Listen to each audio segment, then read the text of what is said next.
Hello, everyone. Welcome to the channel. Rabbi Abe here. I want to welcome all of you. I'm so excited. We have a special interview with a dear, dear friend and former colleague of mine for probably 30 years. It's Esther the Astrologer. She is an expert at Kabbalistic Astrology, and I'm very excited to welcome Esther to the channel. Welcome, Esther. Thank you, Abe. Pleasure to be here. Thank you, everyone. Oh, it's so great to have you. So, while we have you, and I hope maybe one will be able to have some kind of regular feature. I'm hoping. I mean, I don't want to give false hopes to people, but we're looking in that direction. So I think the question on everybody's mind is, well, first off, maybe you could just give us a brief overview, because I know we just did a segment for Scorpio channel. So, you don't have to be a Scorpio to go onto the Scorpio channel. So if you want maybe some of the more details, go over there, Rabbi Abe Scorpio. You can get some of the more intricate details. But if you want the overview of what is Kabbalistic astrology, I think Esther can give that to us right now. In other words, if I were to ask you, Esther, what is the difference between conventional astrology and Kabbalistic astrology? All right. So, hi, everyone. So, Kabbalistic astrology is going, it's going towards the soul's journey. We want to see from not only from this lifetime, but from reincarnations, because we learn in Kabbalah that the body is just a clothing for the soul. So every time we come here to this life, the soul is the same soul that remembers everything, remembers what happened in a past life and a life before and a life before and a life before. But the body doesn't remember, really. The mind doesn't remember. So when we can see through astrology, Kabbalistic astrology, we can see the journey of the soul. What life am I coming from? What is my soul purpose on this earth? Why am I here? Because honestly, we are not here to be successful necessarily. I mean, now it's a very competitive, society. So we all want to become someone, but we're only going to feel that we are someone that we want to be when we are going towards the soul journey to the reason why our soul is here. This is where we're going to feel peace of mind. This is where we're going to feel like, wow, I break through, I'm successful, I'm good. So when we know the soul journey, we know why we're here, many times we can stop repetitive issues that we have. Because a person, let's say in relationship, can say, but I'm doing all the right things. I'm sharing, I'm doing, I'm giving. Like, I'm so good in relationship. Why am I not successful there? It's because you're going in a pattern, like in a robotical behavior, that if you will know your soul's journey, you're going to start to behave differently. And because you behave differently and according to your soul journey, you can see also change in your physical life. So it's not, okay, next year you're going to get married, you're going to have a lot of money, it's about what did you come here to do? How do I do that? And basically, how do I become more happy and fulfilled person? So, I don't know, let me ask you, a lot of people say, well, go to an astrologer and they're going to tell you what kind of a year you're going to have.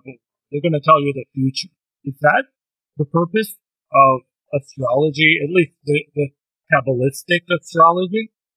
Not at all. Actually, we're not even allowed to predict the future, because if we predict the future, then where is free will? We don't like to think that we don't have free will, right? We need to think that, look, if Saturn is going into a house of money, you don't want to predict that the person will not have money, So you want to show the person how through the experience of Saturn in the house of money, you will be able to make money, but not in a way that you think you will. Is it possible to, let's say the stars say, no, that, money's going to be, there's no money. Is it possible to still, is it possible to overcome? It's possible to overcome it. The goal of Kabbalistic astrology and the goal of Kabbalah at all is to connect to a higher self when we are in control. The planets, the Creator used the planets to guide us. That's it. So if we know, sometimes, if Saturn goes into the house of money and a person just started a new business and nothing is going through, you can tell the person it's okay. It doesn't mean that it's not going to be successful. You just need to wait for a transit, to stop bothering you. So meanwhile, when that transit is bothering you, why don't you work on this and this and this, other things? And once this transit is over, it's gonna flow. So a person knows what's going on. But a person can change. People think karma. Oh, it's my karma. I'm not good at this and that's it. But karma can be changed. If you changing, karma is changing. Karma is not forever. A person cannot say, oh, these are my planets and that's it. Yeah. Well, a question I've gotten a lot is there a difference? We use the word in Kabbalah, we use the word Tikun, correction, for those who may be not familiar. Is it the same thing? Tikun and karma? Are they different? If yes, what's the difference between Tikun and karma?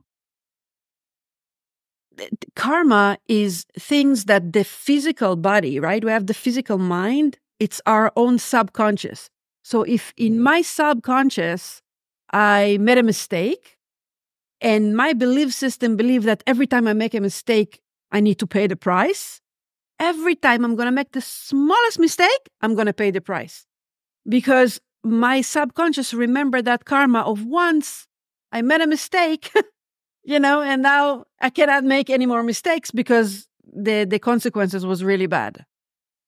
Okay, so now I'm living by that karma. Tikkun, it's something that, now karma, it's not going to happen we're not going to go through experience of making mistake if the soul didn't choose to do that. Okay, we need to understand the basic rule. Nothing really happened at the outside world that is not happening in the inside world. Tikkun is bigger than that. Tikkun, it's the purpose of the soul. So karma is one part of the correction of the soul. Okay, but there's many, many layers to it. Many layers, many reincarnation, many experiences. And people can, if I can just say one more thing, I'm sorry when I start talking. That tikkun, when people think about tikkun, they think, oh my God, I need to correct that. It's difficult. Oh my God, I have to do it. But if you change the perspective and you say, wow, tikkun, if I'm going to be able to do that, wow, I'm going to change my life. So instead of looking at tikkun at the heavy weight that I need to carry, is like something towards the future and says, whoa, if I'm going to correct that, wow, I'm on the horse right to where I want to be. Then that's a different perspective of life. No, totally makes sense. It's a different perspective. Completely. Amazing. I think, big question that's on people's minds. What's going on this year? There's so much stuff going on. And, can you give us, what are the stars telling us for 24? Right. So 2024, if you really look at the planets of 2024, it's mostly air and fire. And if when you put fire and air together, the fire is desire. The fire is like, I want to create things. I want to grow. I want to, fire, if you keep it small, it's not happy. Fire needs to grow. And the air makes that fire grow. So there's a lot of energy of change, of growing right now. But there is condition to it. The universe is we're starting a new era. It's going to a totally different place, a place of no limitation, a place that we can connect to our higher self, the purpose of creation. And, you're a student, you're a Kabbalist, so they know that that's the purpose of creation. The purpose of creation is to be able to connect to our higher level of consciousness, that we become less and less limited. Now, what is limiting us? What limiting us is things that we think that we cannot live without. Right? I cannot live without my chocolate cake. I cannot live without someone loves me. I cannot live without being successful. And what happened right now in the universe, that's why people feel so much pressure, that the universe or the creator, is taking those things from us. If I feel that I have no reason to live, if I'm not loved, people around me are not going to love me. They're going to fight me. They're going to do this. Why? Because I need to come to a place that I said, I'm enough. I love myself. I am enough for me. Now, it doesn't mean that I need to live without love, but I need to be able to be okay to live without that love. Does it make sense? Wait a minute. So, what I don't know what I'm getting from what you're saying is, the idols, our idols, or everything that we put up, this is what gives me energy. This is what, are you saying like our idols are going to go away? Or we need to figure it out on our own without the idol? Something like that? We need to sort out, because if we have, you call it idols, if we have something that is an idol for us, yeah, the universe is taking it away. Okay, so I can crash now. I can crash, and I say, that's it. Nobody loves me. That can be very traumatic. I mean, we all have our idol. Yeah, but we all hear spiritual people. We're here to change. Otherwise, like, why are we here listening into this channel or looking at astrology? We want to know the truth, right? The idols is like, it's not, you see, why we can't live without the idols. The Creator wants us to be free. If I have an idol, can I be free? Well, you say no? Obviously, no. I'm not free. I'm tied to my idol. Exactly. I'm tied to my, I don't know. I'm tied to my money. I'm tied to my relationship. This is the source of my happiness. So it's not then?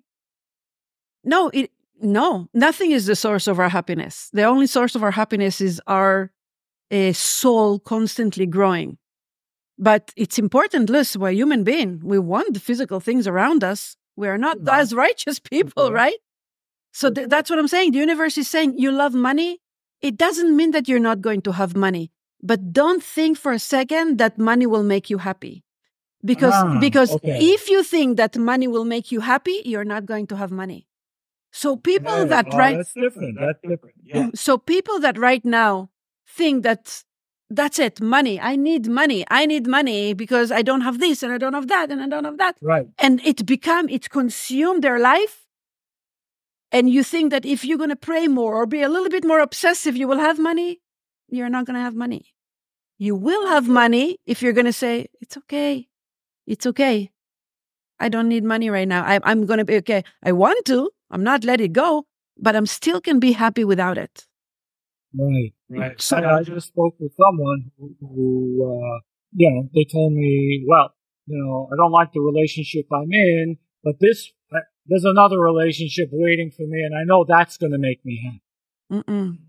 So that's what you're saying. No, that's not the answer. No. It's going to be an answer for a little bit, but maybe a year. And after a year, again, it's not going to make you happy because you're slave to whatever you want. Okay, we're supposed to go out of slavery. That's what Aquarius is all about. Freedom. We all say we want to be free, but we don't really want to be free. We don't really want to be. Because I don't think we really understand what freedom is. Like, what is real freedom? So a real freedom is not to be attached to anything. And but that's the beautiful thing. That's the paradox of life. The moment you are not attached to it, it comes to you. Because when we attach to something, energetically, we're pushing it away. So when we are not attached to it anymore, it comes up. It comes by itself. Because the purpose of creation is to give us everything. So we are the one who's pushing it. It's such a crazy paradox. And I think it's probably very scary for, a lot of us to be, willing to let go and but the universe will give me what I need. Exactly what you need. No? Exactly Scary. what you need. Look, Abe, you can look at it as scary. Or you can look at it, like I said about Tikun. Oh my God, I'm going to be free. And I will have money. And I will have relationship because I'm not attached to it anymore. I'm not attached to it anymore. A person, I had a meeting with someone, cancer, never mind. Now, cancer needs constantly to be loved, can be nurtured. Right. So that person cannot find a relationship that is good for her. Because the moment she feels alone, she calls somebody from the past to fill up the hole. And we always said, okay, you always call someone from the past and you're missing opportunities because you're so afraid to be alone that you're fulfilling your vessel, your who you are, with things that are not good for you because you're reactive. Right. You just call them. But I want my soulmate. I want my soulmate. Says, well, if you want your soulmate, you need to go through the pain of not having anybody tonight. Just tonight. Right. Don't have anybody at your home, Well, we say you can't have the right thing if you're busy with the wrong thing. Exactly. Yeah. So if that woman that night will feel lonely and she'll cry and yes, but the next night maybe she'll find her soulmate. You understand? Because she's not afraid from what she's afraid of. You know what I mean? But first, you got to be willing to let go, which is, leap of faith for most of us, right? That's the leap of faith you need to take. That's in astrology. Aquarius, sorry. Aquarius is leap of faith. Yeah. So that's it. So this year is what, all about that? Yeah, because Pluto, the planet that changed signs somewhere between 14 years and 22 years, is going into Aquarius, which is formally entering the age of Aquarius. So Pluto in Aquarius is a big deal. It's taking us into a whole new era. So Pluto in Aquarius, if last time was the American Revolution and the creation of America, to go into freedom. So America is the free country, right? So you see the energy is going towards freedom. Also, what happened when Pluto was in Aquarius last time was the French Revolution. They killed the king, right? And the queen and monarchy, and they set themselves up. So it's freedom. Yeah. So now we're going in. We're kind of playing some part of history over again, like. But different, because if you remember, the free country was born while exactly at the same time slavery happened. So it was not a true freedom. It was partially freedom. And now it's going to a true freedom. We're very close to that. So, well, I hope it's not as painful as, usually there's a price to pay. It's all about pain or suffering. If I'm willing to go through the pain, if the woman is willing to go through the pain of not having anybody in her house tonight, if she's willing to go through that pain, she doesn't have to suffer another 2 years of not finding her soulmate. So if I'm willing to go through the pain of growth, like going to the gym, I'm willing to go through the pain. I'm going to the gym and my muscles will hurt, but it's a good pain. Or if I'm staying the way I am, I'm suffering again. It's good if you choose it. Exactly. Not so good if it chooses you. Exactly. But that's amazing. So how would we? So if you could sum up, like what should we be looking for? In other words, in general, this year, opportunity, growth. Yeah. We also need to know what should we be aware of. Yeah. We need to know that the north node of the moon is in Aries in the sky, and it's going to be all year around. So Aries is the universe give us the courage. So the universe is not going to throw us into the ocean without us knowing how to swim. Or at least if we don't know how to swim, it's going to send us a wheel or something, or a life raft. Yeah, but it will. Never a person will go through something they cannot handle. So when he's giving us that freedom, which is actually good, right? But because it's hard for us to see it, he's throwing us that north node in Aries, and Aries is courage. So he's giving us the courage. He's giving us the willing to go through what we want. He's giving us the desire. So if we just choose to do the work has been done to us, for us. That's the beautiful thing about it. That it doesn't have to be difficult, guys. It doesn't have to be difficult. It's only a matter of decision. I am deciding but I'm true deciding from the head and the heart together. I'm making a decision and I'm going decide to go all the way with it and it's real, then the work is done for us. Then miracles start to happen. Because like I decided to go against my nature and I'm not giving up to myself. And then, oops, this is open and this is open and this is open. Oh my God, I'm a free person. It's beautiful to see. You don't need to open, I don't know now, portals of a size of a country. Only as the size of a needle. You know, you're going to open that needles. Yeah. No, it sounds like so powerful. And I don't know, it sounds to me very encouraging. As long as you're willing to, I know sometimes you don't actually have to do the thing you think you need to do, but you really have to be willing to do it. And then it might end up that you don't have to, but you have to be willing to. Have to be willing. Sort of what you think? Yes. You need to be willing to do that. Because once you're willing, look, when something scares you, really scares you, and you standing like an Aries, now you're standing in front of that person and says, I'm not afraid of you. There is a beautiful story, I don't know, but if you ever want to read it, about the mice, that the big Dracula was running after him, and he was willing to manipulate everybody, and everybody was afraid from that small mice because they think that monster is protecting him. So when you see a monster, if it's rejection, if it's betray, if it's whatever that monster, and you tell that monster, it's okay, I can handle you. I'm not afraid. I can handle you. Because what happens when we get afraid? We are shrinking, we are afraid, we're hiding. And instead we're just going to say, I can handle you. I can handle whatever comes. Creator, you want me to go through this? Give me the strength. I can handle it. And the fear disappears because it has no purpose anymore. I mean, darkness is an illusion. And when you come and say, darkness, I'm here. The darkness says, oof, I have no work with that person anymore. Goodbye. You have to be in that place. Yeah. I'm here with the light. You can't scare me. I'm here. Yeah. The name of the God, right? I'm here. Whatever. Amazing. It's amazing. I don't know. I feel empowered. I don't know about anybody else listening, but I really feel, encouraged and empowered that this year is going to be, looks like, full of very positive changes. It is. Look, the universe is about to change.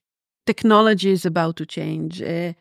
Everything is about to change. If we don't know who we are, then it's so easy to deceive us with all the AIs and with all the technology. If we don't know our power, if we don't know what we're capable of, we can be replaced by AI things. We need to know who we are. We need to know our values. Jupiter is in Taurus, right? We need to know our values. We need to know who we are. We cannot be afraid to lose something. And then we become strong people. That it's unbelievable. That freedom is unbelievable if you really want to go towards it. It's amazing. It's freedom. It sounds amazing. So, okay. I'm so grateful that you're able to join us on the channel, and I hope it's not the last time, right? Anytime you want. What? But so you're active. You still do astrology chart. Hopefully you're not that busy, because I'm sure a lot of people probably want some kind of reading or astrology. How can people, reach you if they want to reach you? We can, post maybe the link to my website. Okay, so you have a website. Yeah, we'll put the link down in the description box on YouTube. Yeah. Anytime, if you have any questions. Okay. Fabulous. Esther, thank you so much. Thank you so much for joining on the channel and sharing your wisdom with us. And I hope we can, do it again very, very soon. Sure. And it was my pleasure. And thank you so much for having me here. Thank you. Oh, thank you. Pleasure is all Thank you so much. All right. So, Blessings. goodbye.